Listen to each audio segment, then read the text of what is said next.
Pour créer un IHM, Human Machine Interface, HMI, interface homme-machine, on commence par ici, à gauche, ce qui est application, clic droite, ajouter objet, visualisation. On fait ajouter. On voit ici à gauche qu'il nous a créé des nouveaux sous-options de visualisation. On double-clique sur visualisation. Ici, à droite, on aura nos outils de visualisation. Si jamais ça n'apparaît pas, c'est parce que vous êtes dans le mauvais onglet. Vous êtes dans l'onglet visualisation. On va venir chercher une lampe, un bouton et un interrupteur.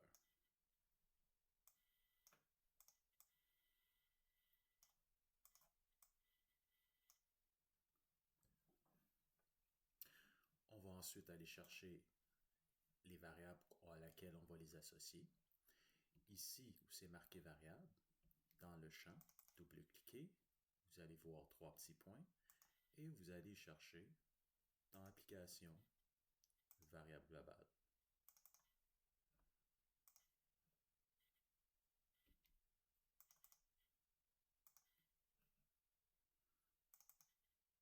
Donc, juste en double-cliquant, on peut ajouter les variables. Même chose pour la lampe.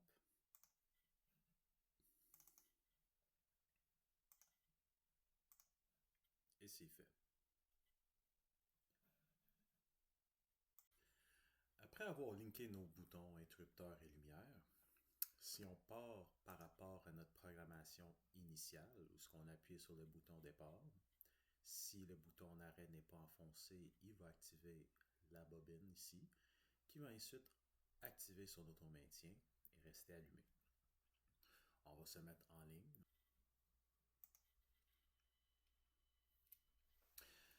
Et lorsqu'on se trouve en ligne,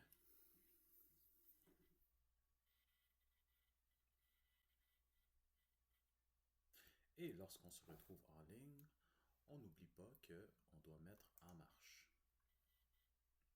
On voit que notre ordinateur nous a tout de suite mis en mode HMI.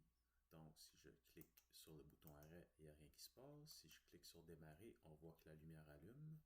J'appuie sur arrêt, la lumière s'éteint. Pour quitter, pèsez sur la touche Windows sur votre clavier. Ici où ce que ça dit visualisation, faites un X.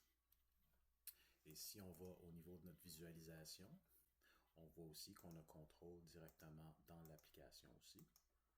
Et si on aimerait voir notre ladder en même temps, on clique sur le tab, on la glisse de côté.